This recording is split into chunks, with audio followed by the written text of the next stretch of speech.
burden of examination. But I want to say that I want to appeal all the parents, not only tiny scholar parents but all the parents of different schools. It's not the right time. अपने बच्चों के potential को नहीं देखते हैं, but अपने social status को maintain रखने के लिए बच्चों पे एक बर्डन डाल देते हैं कि हमें ये मार्क्स चाहिए तो चाहिए। अगर हम बात करें तो इस वक्त जो हैं वो एग्ज़ाम जो हैं वो बच्चों के आ चुके हैं। क्यों ना हमने सोचा कि इसी विषय पे बात की जाए, क्योंकि जब ये मार्च महीना जो है वो आता है तो एक स्ट्रेस सा जो है वो बच्चों में आ जाता है।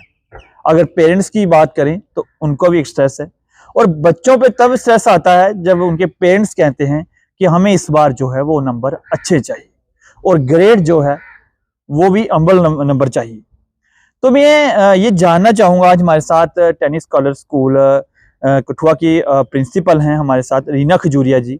हम उनसे बात करेंगे कि स्ट्रेस को दूर करने के लिए या ये डर को दूर करने के लिए किस तरह से बच्चे ऐसे तरीके अपनाएं कि वो अच्छे तरीके से जो है वो एग्ज़ाम दे सकें, ये डर जो है वो दूर हो सके। तो चलिए मिलवाते हैं उनसे, उनका क्या कहना है। मैम आपका स्वागत है। नमस्कार, मैं Reena Khajuria, principal Tiny Scholar से। सर, जिस तरह से आपने ये क्वेश्चन किया है, फर्स्टली मैं आपको बताऊं, you are really very right, because this time is really parents have been seen very much restricted, very much punctual due to some this burden of examination. But I want to say that I want to appeal all the parents, not only tiny scholar parents but all the parents of different schools. It's not the right time, parents.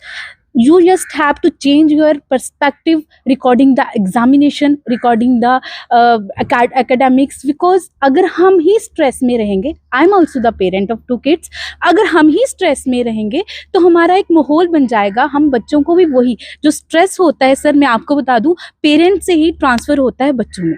हम क्या करते हैं sir, हम actually क्या करते हैं, अपने बच्चों के पोटेंशियल को नहीं देखते हैं, बट अपने सोशल स्टेटस को मेंटेन रखने के लिए बच्चों पे एक बर्डन डाल देते हैं कि हमें ये मार्क्स चाहिए तो चाहिए। तो इस तरह से बच्चों को क्या होता है, एक उस तरह का स्ट्रेस हो जाता है, माइंड में सेंसिटाइजेशन हो जाती हैं कि हमें उस अपने पेरेंट्स के लिए उस चीज़ को अचीव करना है। But it's not right time. We should have to be a very motivated parents, very positive parents. इसके लिए सर अगर आप मुझे पूछते हैं कि एक पेरेंट्स को क्या करना चाहिए, बीइंग अ प्रिंसिपल मैं पहले बता दूं, you should maintain a strategy, you have to maintain a time table, you have to maintain a, you should work on the time management, कि बाद में इतना वर्डन पढ़ने से पहले आप बच्चों को पहले एक स्ट्रैटेजी बना दीजिए। बिकॉज हम क्या करते हैं, let's not push the students for their extraordinary work, and that is really a very adverse effect on their potential. So I request again, appeal all the parents of Kathua city and even all the parents, it's because you have to just focus on their mental ability. For that you have to prepare healthy food, you have to create a very beautiful, very concrete aroma in the house, so that your student, your words become a very excellence in the examination as well as in the academics. You just sir, you can imagine कि हम इन दिनों में, जब मैं भी एक student थी, हम इन्विटेशंस का वेलकम नहीं करते हैं क्योंकि it's a time for the examination. No, हम ये एक माहौल बना देते हैं कि हमें ऐसा करना चाहिए, स्ट्रेस में रह रहे हैं, बच्चों को अंदर रखिए, हमने कहीं मैरिज अटेंड नहीं करनी है क्योंकि हमारा टाइम वेस्ट हो रहा है। क्यों टाइम वेस्ट हो रहा है, पहले क्यों नहीं इस चीज़ को मैनेज किया? तो it's a time to manage previously, so that जो बच्चा है वो बाद में इफेक्ट ना हो और एक स्ट्रेसफुली इन्वायरमेंट क्रिएट ना हो। ये तो बहुत अच्छा जाना गया सर, ग्रंथों में भी लिखा गया कि जब हमारा चित्त शांत नहीं होगा तो हम उसे प्रॉपर तरीके से एग्जीक्यूट नहीं कर पाएंगे। अगर हमारा बच्चा ही स्ट्रेस में रहेगा तो क्या हो सकता है कि वो बच्चा 100% दे पाएगा? आप देख सकते हैं सर, पेरेंट्स इस तरह का एग्जाइटी, इस तरह के नर्वसनेस शो करते हैं। हम देखेंगे अगर जैसे अभी सेंटर्स बन रहे हैं तो कई पेरेंट्स जो बहुत ज़्यादा ऐसे कॉन्शियस होते हैं, वो एग्जामिनेशन सेंटर के बाहर खड़े रहेंगे, 3-3 घंटे वेट करेंगे, एक नर्वसनेस की तरह कि बच्चा पता नहीं क्या बोल देगा, क्या लिख के आएगा, कैसा पेपर रहेगा। इस तरह का स्ट्रेस मत बनाइए। इससे अच्छा है आप बच्चों को मोटिवेट करिए, पॉजिटिव रहिए, उनके साथ बहुत फ्रेंडली रहिए कि बेटा हमें अभी, जैसे सर हम हर फेस्टिवल का बहुत अच्छे से वेलकम करते हैं, Diwali festival, Holi festival, everything, क्यों ना हम एग्जामिनेशन फेस्टिवल को भी वेलकम करें? तो ये नहीं मैम, इसके साथ मैं ये जान रहा हूँ मैम, आखिर क्यों इतना डर पैदा हो जाता है? आप हर बार देखते हैं कई बच्चे, अगर पूरे देश की बात करें तो कई बच्चे जो हैं इन जो एग्ज़ाम आते हैं या जब वो पेपर दे के आते हैं, इतना स्ट्रेस फील करते हैं, इतना डर पैदा हो जाता है कि वो सुसाइड भी करते हैं। ऐसा क्यों है?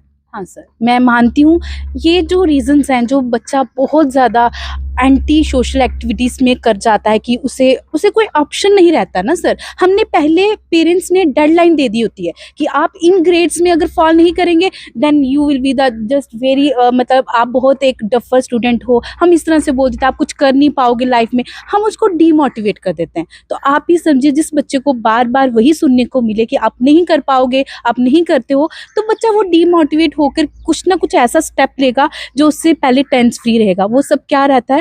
Depression, stress. तो इस स्ट्रेस का रीज़न यही है कि जब हम बार बार, जो पेरेंट्स हैं उनको बार बार चाहिए हमें ग्रेडिंग चाहिए, क्योंकि ये टाइम है सर, पेरेंट्स क्या कहते हैं अपने सोशल स्टेटस को ज़्यादा मेंटेन करने के लिए कि मैं इस पोस्ट में हूँ तो मेरे बच्चे इतने ग्रेडिंग लेने चाहिए।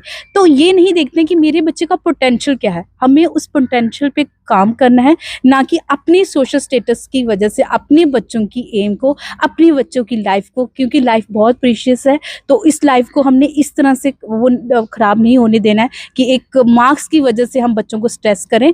उन्हें ऐसी बहुत सारी एबिलिटीज़ हैं सर, आजकल तो इतने सारे हमारे पास अपॉर्चुनिटीज़ हैं, हमारे पास स्ट्रीम्स हैं कि हमारा बच्चा कहीं भी अव्वल मार्क्स लेके हाई करके एक्सेल कर सकता है। तो हमें ना ही एक उसे इतना स्ट्रेस रखना है कि वो कुछ इस तरह से, जिस तरह से आपने बोला कि एक एंटी सोशल वो स्टेप ले और अपनी लाइफ को डैमेज कर दे। मैम, मैं ये बात भी करना चाहूँगा, जैसे टेनिस स्कॉलर स्कूल बहुत बड़ा स्कूल है, आप प्रिंसिपल हैं, तो जैसे अभी हमने देखा है कि अब एग्ज़ाम आए थे, तो आपने किस तरह से बच्चों को मोटिवेट जो है वो किया है एग्ज़ाम के लिए? हमने तो सर, मैं तो एक एज अ प्रिंसिपल भी, मेरी डायरेक्टर मैडम भी, हम एक बहुत ज़्यादा फ्रेंडली बिहेव रखते हैं अपने बच्चों के साथ।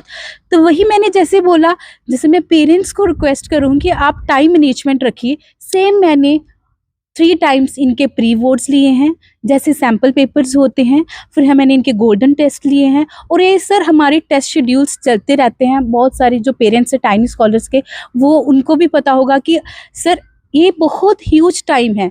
हमारी जो रिवीजन थी, जनवरी के 28 को हमारी रिवीजन स्टार्ट हुई थी इन फाइनल एग्जाम्स की, और मार्च 4 को मेरे फाइनल एग्जाम है। तो मैंने 1 मंथ मेरे स्कूल ने 1 मंथ सिर्फ रिवीजन को ही दिया है। तो it's a very huge time, हमने बार बार रिवाइज कर करके बच्चों को इस तरह से तैयार किया है, टाइम मैनेजमेंट रखा है। तो मैं सबको ये कहूँगी कि अगर आप टाइम मैनेजमेंट से चलते हैं तो कोई भी प्रॉब्लम नहीं हो सकती और बहुत अच्छे से रिजल्ट आ सकता है स्कूल का। मैम, मैं बात करूं तो इस स्कूल से मेरा पुराना नाता रहा है और हमने हर बार देखा है कि 10th के बच्चे हों या 12th के बच्चे हों, हमेशा टॉप करते हैं। तो मैम, इस बार क्या देखते हैं कि नेक्स्ट आने वाले पेपर में ये बच्चे टॉप करेंगे? किस तरह से आप कहना sir definitely being a principal, it really मेरे लिए बहुत प्राउड मोमेंट होगा फिर से, and I have strongly faith on my God कि वो इस बार मेरे बच्चों की मेहनत ज़रूर रंग लाएगी। वो बहुत अच्छे फ्लाइंग कलर से आएंगे और बहुत अच्छे मार्क्स मेरे बच्चे अचीव करेंगे, क्योंकि हमने उनको तैयार ही ऐसा किया है। टाइनी स्कॉलर का सर एक एम है कि हम एकेडमिक्स को जितना करते हैं, हम करिकुलर एक्टिविटीज़ तो लाते हैं, लेकिन हमारा एकेडमिक्स सर बहुत स्ट्रांग है। हमारी रिवीजन ही 1 month, golden test, pre board test, इस तरह के एग्जाम्स रहते हैं कि हमारा बच्चा प्रिपेयर होके ही बाहर निकलता है। एंड आई होप इस ईयर भी मेरे बच्चों के बहुत अच्छे मार्क्स आएंगे। मैम, आपने हमारे साथ बातचीत की, आप धन्यवाद आपका। Thank you so much sir for sparing the valuable time. Thank you. Reena Khajuria ji हमारे साथ बात कर रहे थे और बड़े अच्छे तरीके से उन्होंने बात की, स्पेशली ये बात की कि किस तरह से बच्चे जो हैं वो जब परीक्षा में जाते हैं तो किस तरह तैयार होना चाहिए, उन्हें स्ट्रेस ना हो, एक डर का माहौल है वो ना हो, और सबसे ज़्यादा अगर मदद कर सकते हैं तो वो हैं बच्चों के माता पिता। वो ज़्यादा उन पे स्ट्रेस ना दें कि हमें टॉप ही करना है, लेकिन ये है कि आजकल बच्चे जो हैं वो खुद समझते हैं कि किस तरह से पेपर जो हैं वो देने हैं और कितना टॉप करना है। आजकल तो आपको पता ही है कि कंपटीशन जो है वो सबसे ज़्यादा है, और इस वक्त अगर सब बच्चों को सहारा है तो वो माता पिता का है कि वो जो है वो अपने बच्चों को जो है वो इतनी अच्छी शिक्षा दिलवाई है, तो उसका जो परिणाम है वो भी अच्छा होगा। कठुआ स्टार से मनीष खजूरिया, कैमरामैन साहिल के साथ, धन्यवाद।